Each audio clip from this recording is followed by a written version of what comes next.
Hi, this is Zibby Owens, and you're listening to Totally Booked with Zibby, formerly Moms Don't Have Time to Read Books. In my daily show, I interview today's latest best-selling, buzziest, or underrated authors and story creators whose work I think is worth your time. As a bookstore owner, publisher, author, and obviously podcaster, I get a comprehensive look at everything that's coming out and spend my time curating the best books so you don't have to. Stay in the know, get insider insights, and connect with guests like I do every single day. For more information, go to zibbymedia.com and follow me on Instagram at Zibby Owens. Adriana Trigiani is back on the podcast to talk about The View from Lake Como, a novel. Adriana Trigiani is the New York Times bestselling author of 21 books of fiction and nonfiction. Her work has been published in 38 languages around the world.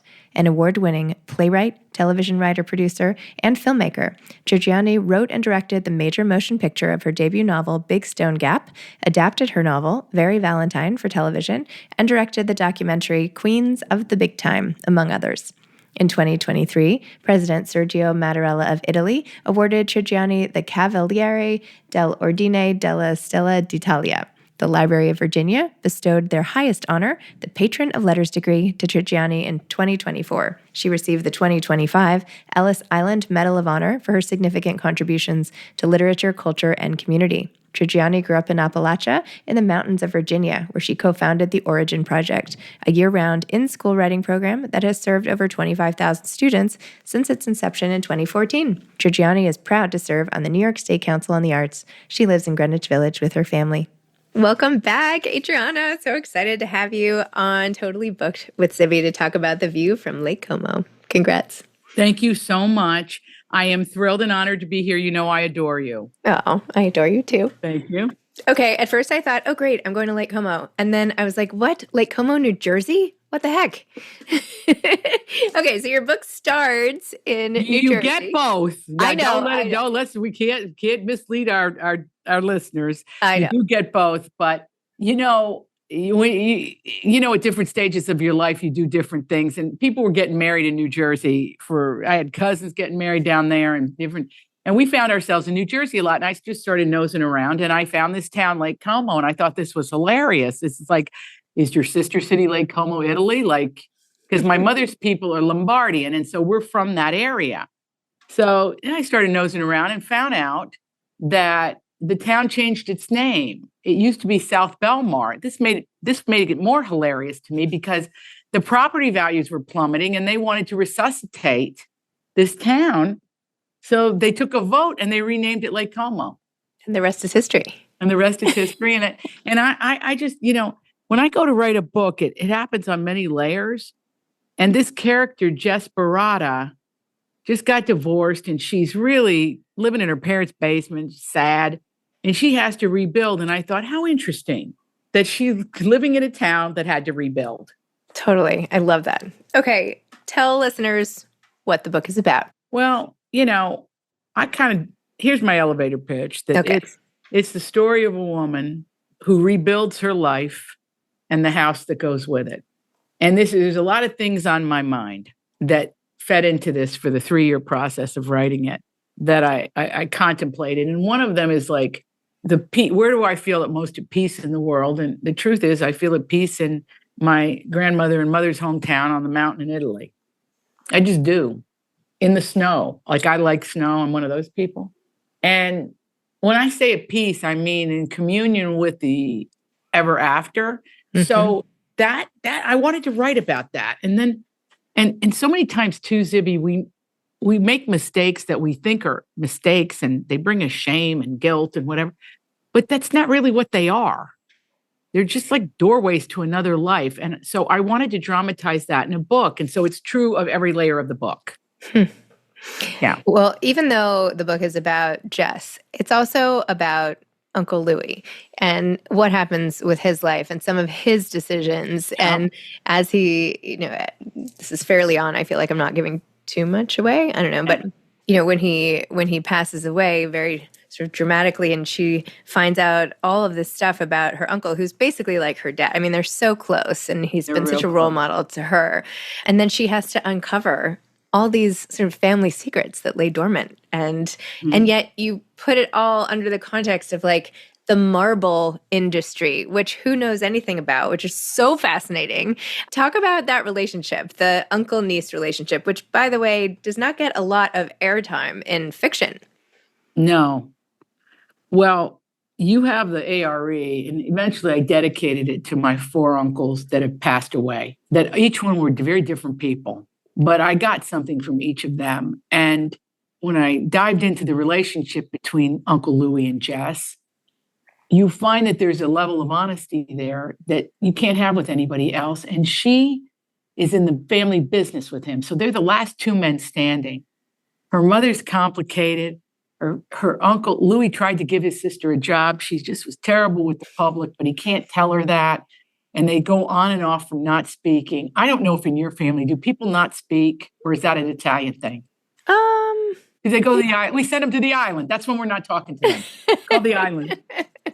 No, we all speak. It's what's not said. I think that's interesting. Okay, that's fascinating. Okay, well, this is true too. Well, it's what's not said, and then holding a grudge when maybe if we spoke, we could work it out. But this is how they deal with things. And they never, when they resume speaking, would they solve the problem. So it was repeated. And there's this idea that this kind of behavior reverberates in life. So she's going to have to make a break with that somehow, even though Uncle Louis isn't here to work it out with. Mm-hmm. He's present through the whole book, but he isn't present physically through the whole book. So as she's working it out, and she makes a determination that she needs help. Mm-hmm. She can't do this on her own. So she's the first person since the Etruscans in this family that went to see a therapist, but she doesn't go to see him in an office. She goes online. Yep. Yeah.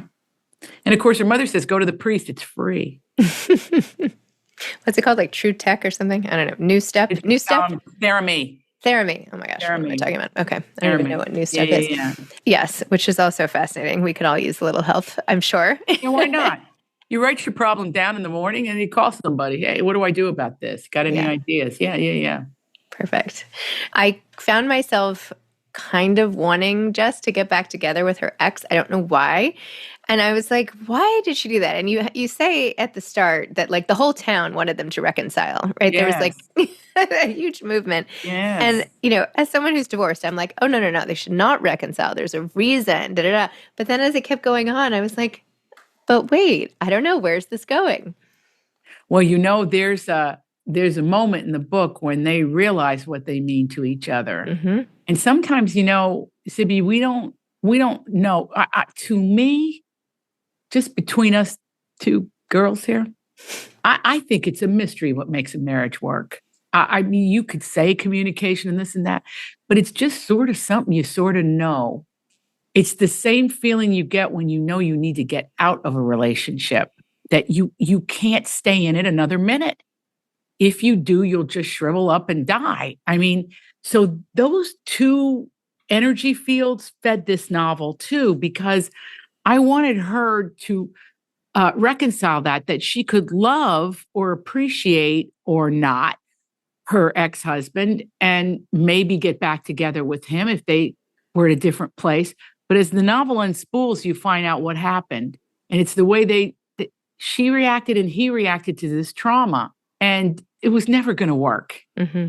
right? Or maybe it would, but she'd have to be the master of her destiny. So for the listener, you're going to get a very beefy choice here between 2 people for her. And I kept saying to the publishers, my beautiful publishers at Penguin Random House at Dutton, kept saying to those folks, hey, this is a self-love story. Mm. It's about somebody who she's not going to navigate this through a relationship.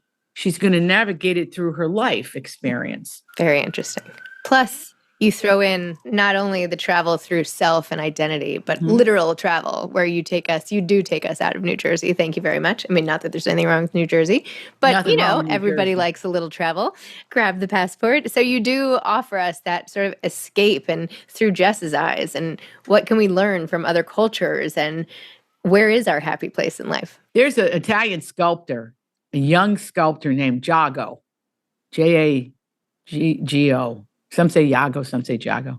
Let's say Iago. Let's say Iago. He's Italian, and they call him the modern Michelangelo. And I was invited, or Michelangelo, and I was invited to a screening of the film about his life and his creations. And he has created or did anew the idea of marble when it seems sheer like fabric, like Michelangelo did. But here's the thing, Zibby, all that marble came from one source on one mountain, and it shall until the end of time. They will never use up the marble on that mountain. It is sheared off. It is not blasted anymore. It hasn't been blasted since the 70s. It's cut. I explain all of that because I am fascinated by the craftsmanship of this. The idea of marble is that it's very durable. Obviously, the David is still standing. It's very durable, but if you just tap it in the wrong way, it turns to dust. And she observes this, Jess Baratta observes this, that's her heart, really, herself, her soul.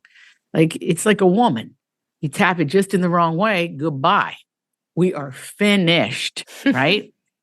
And I loved how she's a draftsman, we should say that, which I got into that. If you go to New Jersey, there's a lot of Italian marble there because that's the port where it comes in.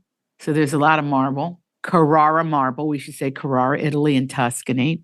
So it's all part of the whole waft and weave of who she is. It's like her life with her family, her parents, her brother, her sister, the idea that maybe someday she'll have children, their children. She's the maiden aunt, even though she's been married. She is the sister who is going to end up being the caretaker. In our Italian heritage, there's always one that stays home and does that, or becomes a nun, or a flight attendant, and one of those careers. And if that's the case, then we have a story about somebody who has to say, oh, that's the role you put me in, but that's not the role I necessarily want to live. And so that's really what it's about. Because a lot of us are walking through life. There's a line out the door. People want to tell us how to do what we do, but that's not the way to do it. The way to do it is it to be self-motivated. What fills you up? What makes you complete? Who is your life partner? Where it's not dictated by a culture. Just because he's the cutest guy in town and he's the most prosperous doesn't mean you have to marry him. Let that echo throughout the townspeople. That's right. In that town. Yeah, exactly right. Exactly right. Gosh. So have you had an experience where your heart turned to dust? Well, that's an interesting question, Zip. I am someone, I'm going to be really honest, where I love what I do so much. That was always my focus. So, crush is this or that. And I really married the man I fell in love with. I did not fall in love with anybody else. Now, is that weird? People are going to write in and I'm going to take it a step further. I don't really like the feeling of falling in love. There are people who are addicted to it. It made me sick. It's dizzying to me. Evidently, something chemically happens in your brain. And while I love him and I'm still with him and we're married and all of that, I know you experienced this with Kyle, but it's like it's a thing. It's like that, that I don't question it, right? When you start to question it, well, you know what? I say check the exits. Check the exits, get the hell out of Dodge, okay? Wait, that's so interesting, the idea that one could be essentially allergic to falling in love. Isn't that a story in itself? Like, it is a story you have to keep running away from love? Yeah, I did. It's not that it wasn't pleasurable, but I found it very odd. I found it, and then I've had friends tell me they love that feeling of that roller coaster for the first, 6 weeks or whatever. And I'm like, not for me. Maybe I just don't like heights. I don't know. But it's just, I like the abiding part of love, of the mistake-making part and the not being my best every day and then trying to do better. And you really know if you love someone when they get sick. If they drive you crazy, better check the exits. I mean, but if you find yourself naturally, everything falls away and I am caring for this person, I think that's a pretty good. Do you agree? I think that's a good indicator. I mean, do we have to extend this to dental work? No. Okay, then yes, I agree. That's the worst. That's the worst pain on the planet. Yeah, that's funny. No, I think that's what I like to wrestle with when I'm writing novels. I don't get to live everything, but I certainly can imagine everything. And if I can imagine it, then I can write it. And if I can write it, then I can make something, manifest for the audience, for the reader, for the woman reading the book. So when you kept going back and writing more and more into this book, like on a day where maybe you didn't feel like writing so much, what was it that kept calling you to it? Well, when you're in one of those places where it seems sort of hard, look down the road of your plot a little bit. And what you're going to, this is just true of me for the writers listening, but I pull the scene that's waiting for me forward. And I actually did it when we were editing the Big Stone Gap movie. The editor had reached it. He was bollocksed up. And I went, take that scene there, put it here. And once we did that, then we had a path. So a lot of times it's not about staying stuck and trying to push through the stuck, but pull something forward that you're going to do. Because a lot of times what writers do is they know they have this big scene coming. So there's a build to it. Just do the big scene, see what happens. Then you can move it around and play with it.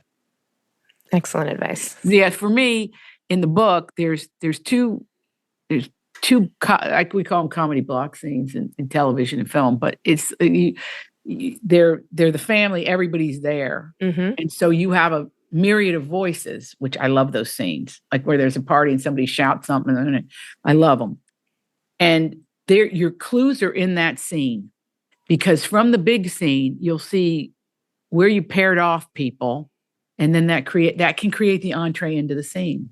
So just basically write a party, write a meal, write people creating something together, something that they're doing that is a common purpose, and you'll find it in there. Like marble, perhaps? Like marble. It's like marble. Getting that marble. Did you just love that scene when the marble's coming up? I went and watched that happen. I love that marble coming off that tankard. I was literally thinking through this whole, I was like, oh my gosh, how much research did she have to do? Like, did she know any of this before? Did you? I mean, this is a lot of detail. Well, I knew a little bit, just from my travels to Italy. I knew a little bit, but then I wanted to understand how they sell it, get it off the map. This is also what's interesting to me. Like, how do they do that? Because I had my great-grandfather, Davide, which is David in Italian, Davide Perrine of Venice, Venetian. He was from the Veneto. He only had 3 fingers on one hand. And he took a job. He was a farmer. He ended up to be quite prosperous. Zippy, he did a whole thing where he bought this piece of land in Pennsylvania and just kept adding to it. He was very American entrepreneurial, even though he was Italian, Venetian. Anyway, there's a whole story to how he lost those fingers in a quarry, slate quarry in Pennsylvania, because the worst job in a quarry is the blaster, is the guy who handles the dynamite. And one of them was not stacked properly and it blew his fingers off. Well, I didn't mean to ruin our day, but learned to manage with the 3. He was great. But that, I always wanted to understand how that happened. And so when I went to Carrara, now they shear it. Okay. They block it. It's almost like they put points in it and they take it off like in blocks. In the old days, they blew it up. And then what came down that wasn't shattered, they used, and they realized they were wasting. So that's the stuff I get into. It's like, and going up the mountain and, where were the offices? I went in a trailer, and that conjured all those scenes, and the historian who's along for the ride and what all that meant, and how she didn't know where her career was going to go. She didn't know where it was going to go. She knew how to do what she did, which was draft, but maybe there's something else for her. I feel like that analogy also applies to writing. Like, at first, you just keep blowing things up. And then as you get better, you can fine tune it a little bit. You can see what's under. You can see what's under better, but that takes time. That really takes time. You're making a great point about writing, because you can know something for sure, you think, and then you get it down and you go, oh, that's not where this is supposed to go. And you work it out. You figure it out. So you spend your time writing, but you also are uplifting authors, talking to people, podcast. You do like so many different things. Well, you're my sister in crime with this. I'm just saying. Which I love, because you're a writer, you're a novelist, and you do this, okay? Look, I started doing this 6 years ago. I was terrible. And like we get better as we do it, but I'm just deeply curious. Mm-hmm. And I would have these conversations anyway. So I just started to think, well, a book comes in and I get really interested. Like tomorrow, I'm talking to David Litt about surfing. I wouldn't any more surf than the man in the moon. It's riveting. Mm-hmm. Today, Susan Morrison, who wrote the biography of Lorne Michaels. You've had these folks on, so you know them. And their books are revelatory. And if I can help sell them for them, whatever I can do, I want to do that, because put it in the hands of librarians, put it in the hands of readers, put it in the hands of people who want to discuss things. You know, my mom was a librarian, and she said there's an answer for every problem in the world in the library. Any problem we have, you know, personal, spiritual, emotional, practical, there's a manual, or there's a book, or there's a point of view. So I love doing it. So it's a lot of work that Zibby, we always call you Saint Zibby behind your back, because we don't know how you do it. I'm always, when I'm on an airplane, I've got 3 books with me. I got to finish, or I got to, you know, and you can pace it however you want, which is the beauty of this.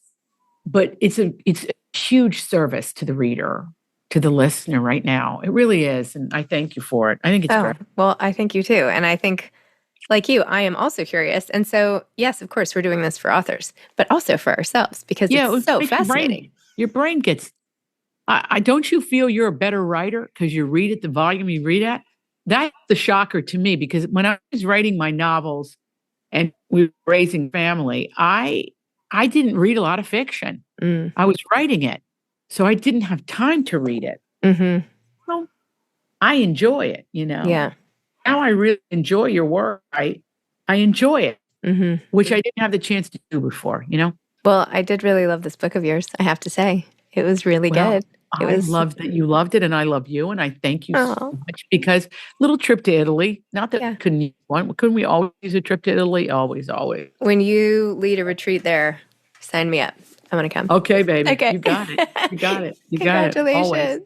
Thank you. Thank so you excited so for much, you. Zibby. Okay. Thank you. Thank you. Bye. Take care, sweetie. I'll see you soon. You too. Okay. Thank you for listening to Totally Booked with Zibby, formerly Moms Don't Have Time to Read Books. If you loved the show, tell a friend, leave a review, follow me on Instagram at Zibby Owens, and spread the word. Thanks so much. Oh, and buy the books.